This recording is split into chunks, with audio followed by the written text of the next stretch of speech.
안녕하세요. 어른들의 과학입니다. 저에게는 오래되고 또렷한 어린 시절의 기억 한 장면이 있습니다.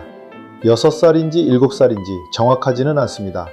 여름 저녁이었고 집 마당에서 어머니가 수박을 잘라주셨던 기억이에요. 수박 한 조각의 차가운 감촉, 단물이 손목까지 흘러내리던 느낌, 멀리서 들려오던 툴벌레 소리, 너무 또렷해서 그 장면이 마치 어제 일처럼 떠오릅니다.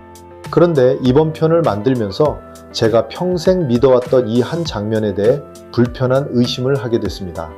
이게 정말 그날 그 모습 그대로일까? 혹시 제가 모르는 사이에 다른 저녁에 다른 장면들이 섞여 들어가서 만들어진 건 아닐까? 오늘은 기억에 대한 이야기입니다. 기억은 어디에 살고 어떻게 만들어지고 왜 변하고 그리고 사라질 때 우리는 무엇을 잃는 걸까요?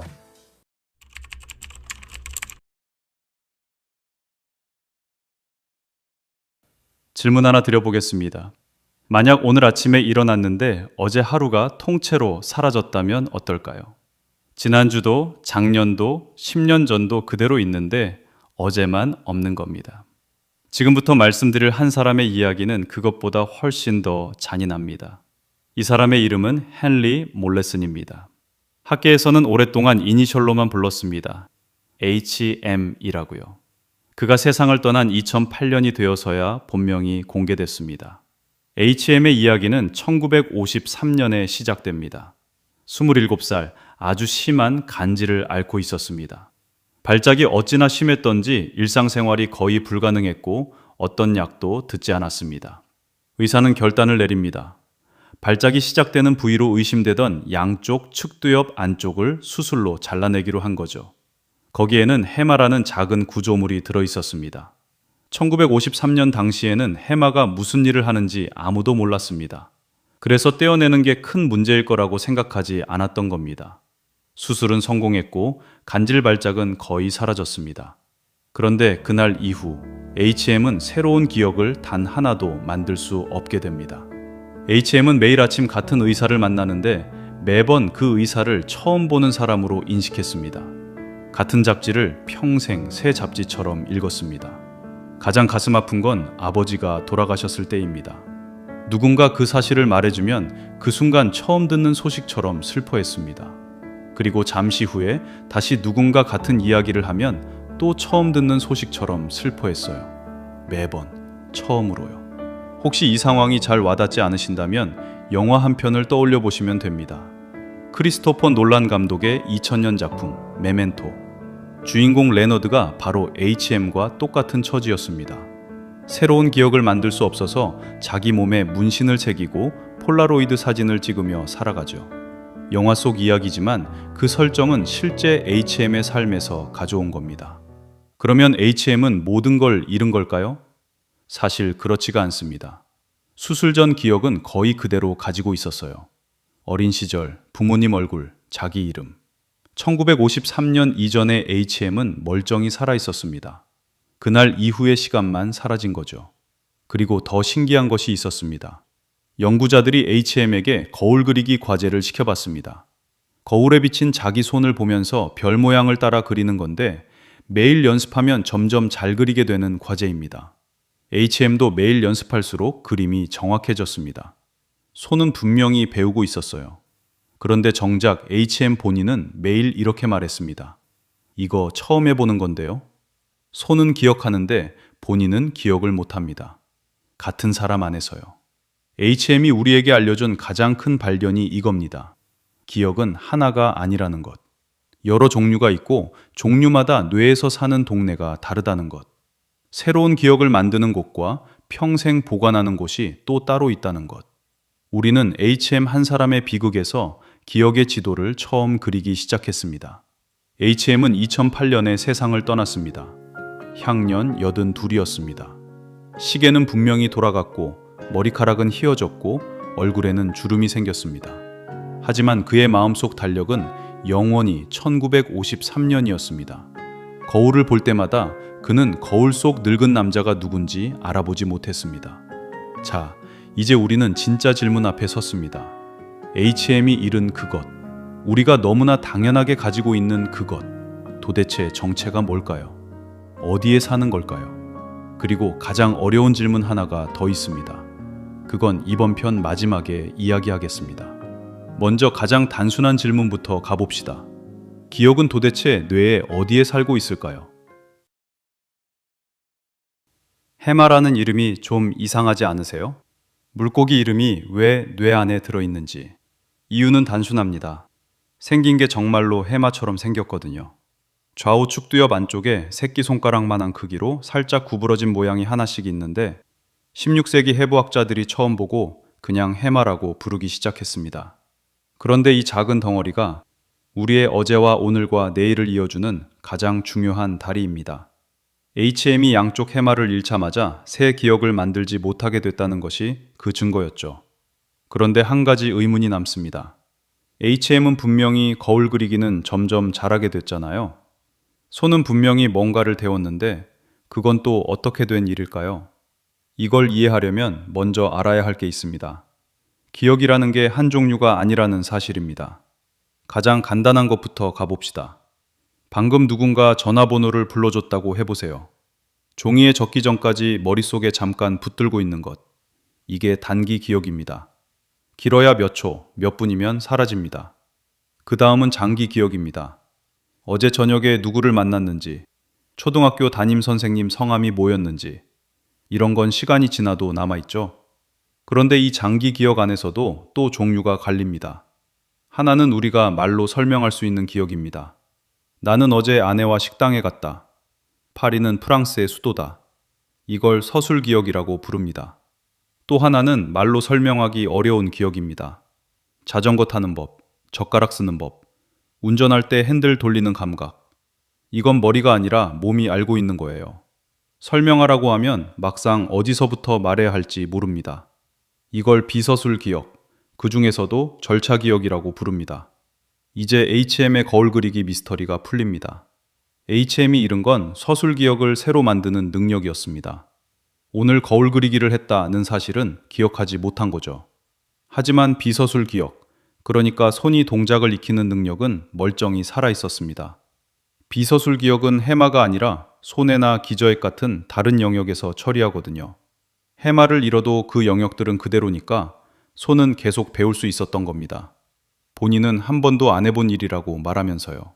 그러면 또 궁금해집니다. 해마는 새 기억을 만든다고 했는데 우리가 평생 가지고 있는 기억들도 다 해마에 들어있는 걸까요? 그렇지가 않습니다. 해마는 기억의 영구 보관소가 아니라 기억의 관문이고 임시 작업장입니다. 이런 비유가 어떨까요? 해마는 도서관의 사서입니다. 매일매일 새 책이 도서관에 들어오죠. 사서가 먼저 받아서 책상 위에 잠깐 쌓아둡니다. 그러다가 도서관 문을 닫고 조용해지면 사서는 그 책들을 본관 서가로 옮겨서 분야별로 정리합니다. 뇌도 똑같이 합니다. 낮 동안 우리는 수많은 경험을 하고 해마가 그걸 임시로 붙들고 있습니다. 그러다가 우리가 잠들면 해마는 그 경험들을 대뇌 피질의 여러 영역으로 차근차근 넘깁니다. 이 과정을 기억의 공고화라고 부릅니다. 왜 잠을 못 자면 다음날 머리가 멍하고 기억력이 떨어지는지 이제 짐작이 가시죠? 도서관 사서가 책 정리할 시간을 못 가진 겁니다. 40대, 50대 넘어가면서 자꾸 깜빡하는 일이 늘어나는 분들 많으실 텐데 수면의 질이 떨어지는 것도 큰 영향을 줍니다. 잠은 단순한 휴식이 아닙니다. 뇌가 하루의 경험을 기억으로 바꾸는 가장 중요한 작업 시간입니다. 여기에 정말 인상적인 연구가 하나 있습니다. 영국 런던 시내는 길이 굉장히 복잡합니다.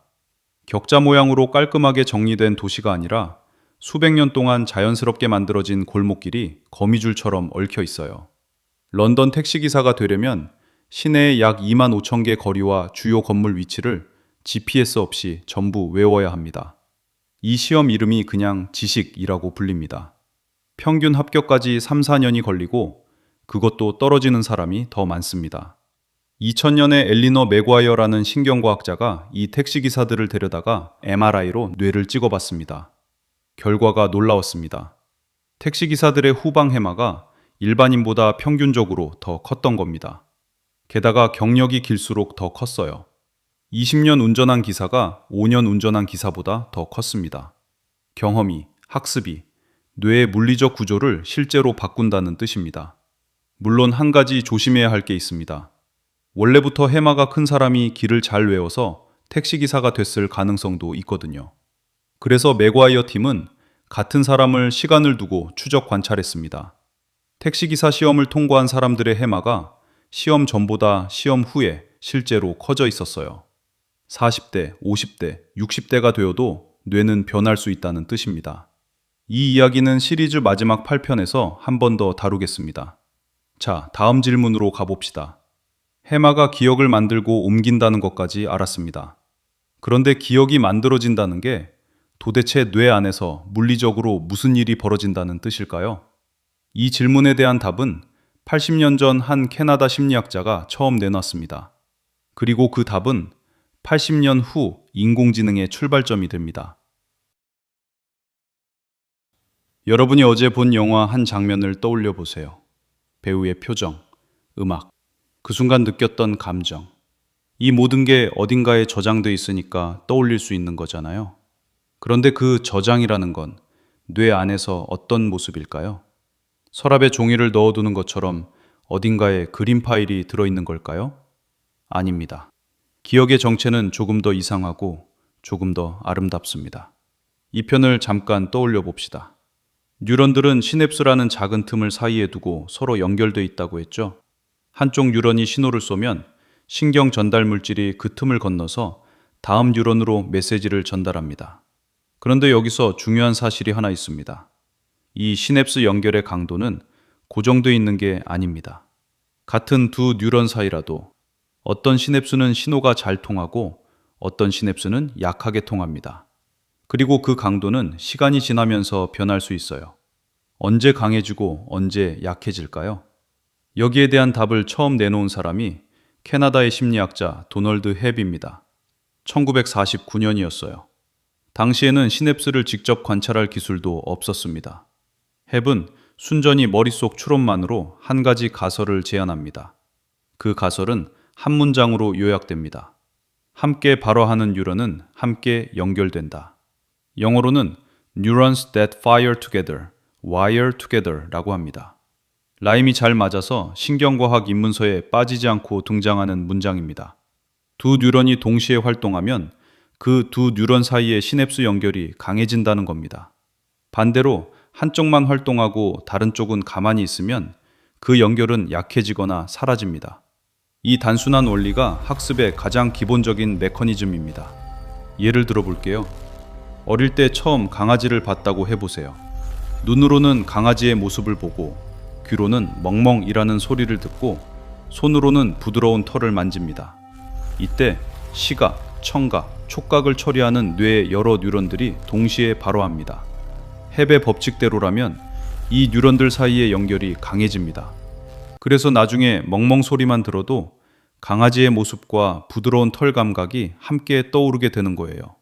기억이라는 게 별게 아닙니다. 같이 활동했던 뉴런들 사이의 연결이 강해진 상태.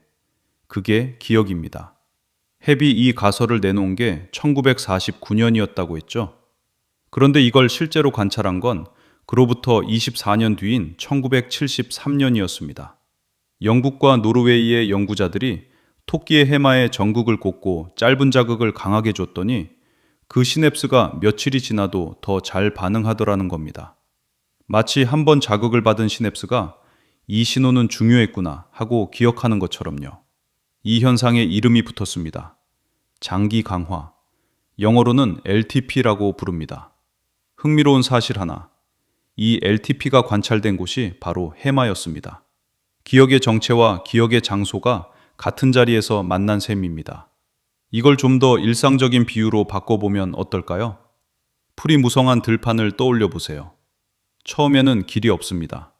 누군가 한번 그 들판을 가로질러 가도 풀이 잠깐 눕다가 곧 다시 일어납니다.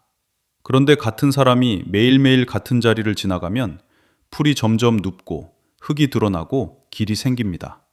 계속 다니면 그 길은 점점 또렷해지고 결국 누구나 알아볼 수 있는 오솔길이 됩니다. 기억이 이렇게 만들어지는 겁니다. 처음 자전거를 배우는 날에는 페달과 핸들에 도무지 감이 안 잡히죠. 뇌 안에서는 그 동작에 필요한 뉴런들이 처음으로 함께 발화합니다. 그런데 매일 연습하면 같은 뉴런들이 또 함께 발화하고 또 함께 발화합니다. 시냅스 연결이 점점 강해져요. 길이 생기는 겁니다. 10년 뒤에는 그 길이 너무 또렷해서 자전거를 탈 때 동작 하나하나를 의식조차 하지 않습니다. 여기서 한 가지 중요한 사실을 짚고 가야겠습니다. 기억은 한 곳에 저장되지 않습니다. 어제 본 영화를 떠올릴 때 그 기억이 뇌의 어떤 한 폴더에 들어있는 게 아닙니다. 배우의 얼굴은 시각 피질의 어딘가에, 음악은 청각 피질의 어딘가에, 그때 느낀 감정은 또 다른 영역에 흩어져 있습니다. 그것들이 헤베 법칙에 따라 서로 강하게 연결돼 있을 뿐이에요. 우리가 영화를 떠올린다는 건 그 흩어진 조각들이 다시 함께 발화하는 일입니다. 말하자면 매번 새로 조립하는 겁니다. 이 조립이라는 표현은 다음 장에서 굉장히 중요한 의미를 갖게 됩니다. 마지막으로 한 가지만 더 말씀드릴게요.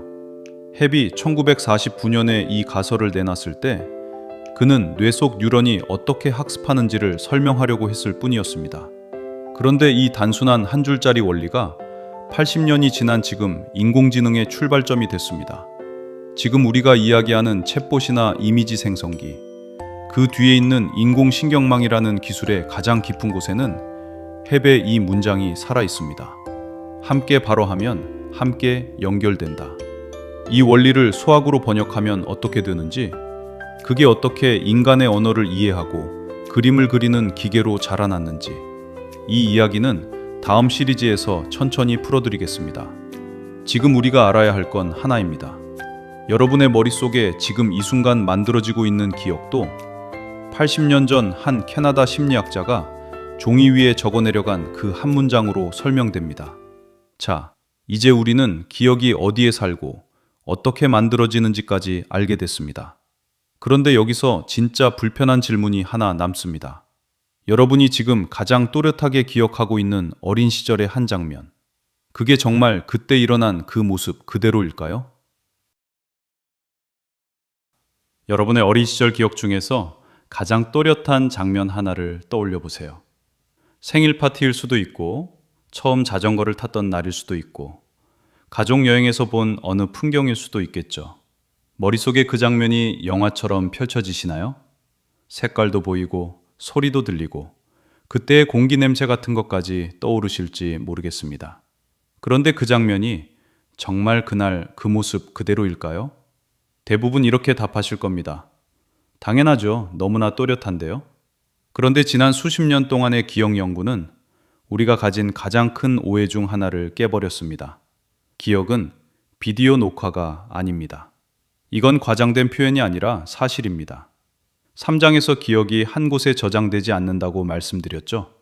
흩어진 조각들 사이에 시냅스 연결로만 묶여 있다고요. 우리가 그 영화를 떠올릴 때 흩어진 조각들을 다시 모아서 한 장면으로 조립하는 일이 벌어집니다. 그런데 진짜 충격적인 사실은 이겁니다.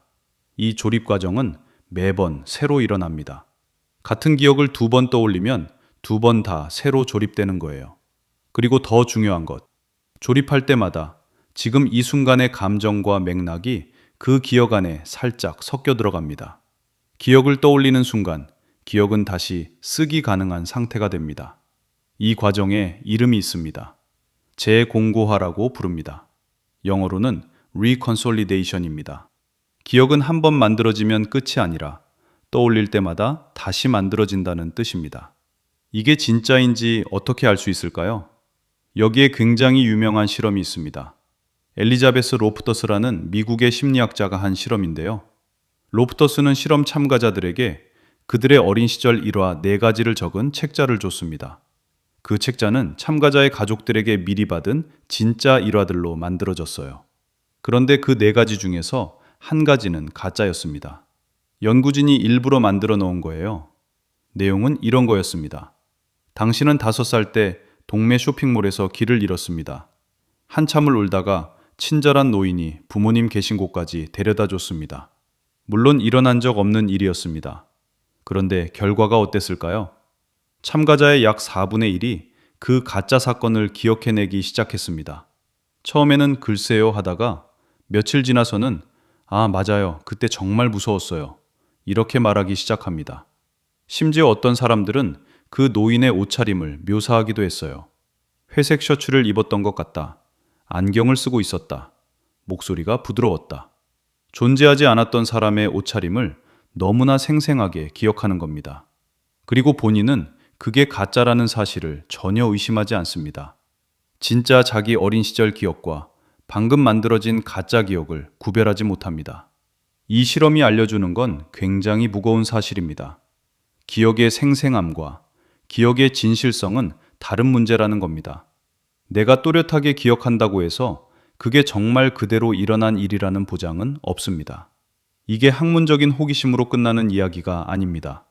미국에서 DNA 증거 덕분에 무죄로 풀려난 사람들이 지금까지 수백 명이 넘는데요. 그 사람들이 처음에 어떻게 유죄 판결을 받았는지 분석해보면 70% 이상이 목격자의 잘못된 진술 때문이었습니다. 목격자가 거짓말을 한 게 아닙니다. 그들은 자기가 본 것을 진심으로 그렇게 기억하고 있었어요. 다만 그 기억이 자기도 모르는 사이에 다른 정보들과 섞여서 다른 사람으로 바뀌어 있었던 겁니다. 좀 더 일상적인 이야기로 가볼까요? 가족 모임에서 옛날 이야기를 하다 보면 가끔 이런 일이 있지 않으세요? 그때 우리 휴가 갔던 거 기억나?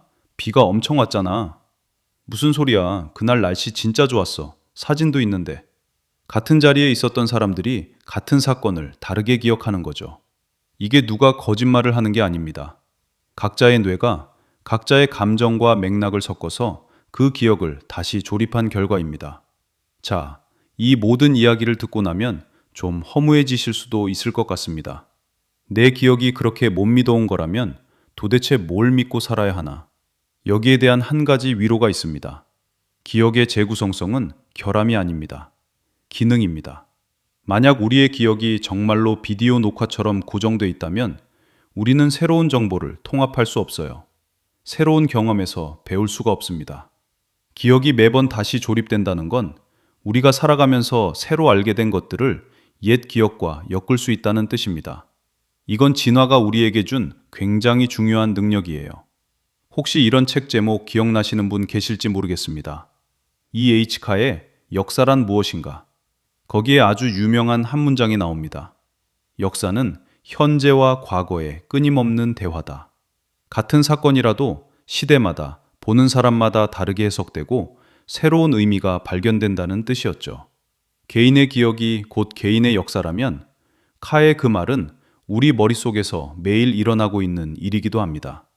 지금의 나와 과거의 나 사이에서 끊임없는 대화가 벌어지고 있는 거예요. 다만 우리가 알아야 하는 건 이겁니다. 내 기억은 완벽하지 않다. 내가 확신하는 그 장면도 어쩌면 내가 모르는 사이에 조금씩 다른 모습으로 변해 있을 수 있다. 이걸 알고 있는 것과 모르고 있는 것은 살아가는데 꽤 큰 차이를 만듭니다. 특히 다른 사람과의 기억을 두고 다툴 때 말이죠. 자, 이제 우리는 이번 편의 마지막 장면 앞에 섰습니다. 1장에서 미뤄뒀던 그 질문이 기억나시나요? 가장 어려운 질문이 하나 더 있다고 했었죠? 이제 그 질문 앞에 설 시간입니다. 만약 누군가가 자신의 기억을 모두 잃는다면 그 사람은 여전히 같은 사람일까요? 이 질문을 가장 정면으로 마주하게 만드는 병이 하나 있습니다. 알츠하이머 병입니다. 알츠하이머가 어떻게 진행되는지 들여다보면 굉장히 잔인한 순서가 있습니다. 이 병은 해마부터 시작합니다. 지금까지 우리가 이야기해온 그 작은 도서관 사서 말이에요. 해마가 조금씩 기능을 잃어가면서 환자는 새 기억을 만들기가 점점 어려워집니다.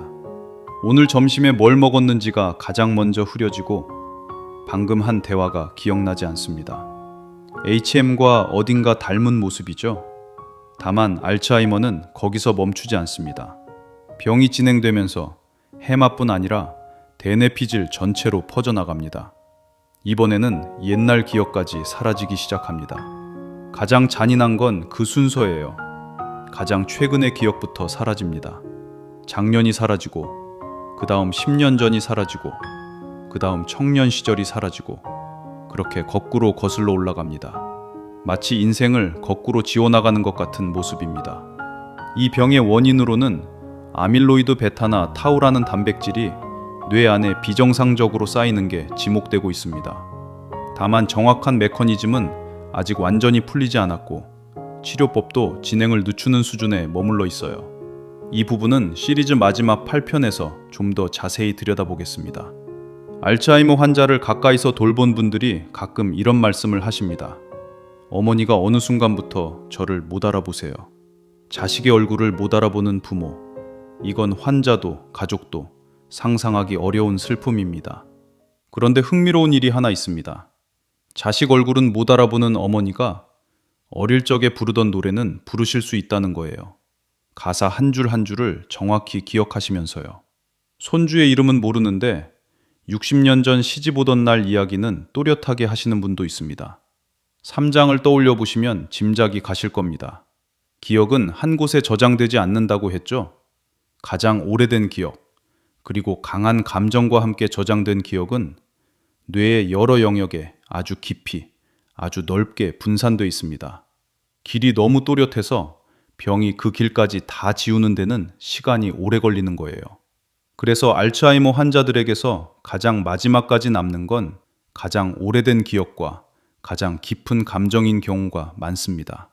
이제 진짜 어려운 질문 앞에 섰습니다. 어머니가 저를 못 알아보시는 그 순간, 저를 못 알아보시는 그분은 여전히 저의 어머니일까요? 기억의 대부분이 사라진 사람은 그 전에 그 사람과 같은 사람일까요? 이 질문에 대한 답은 어디에도 없습니다. 다만 이 질문이 우리를 시리즈의 가장 깊은 곳으로 데려가고 있다는 건 분명합니다.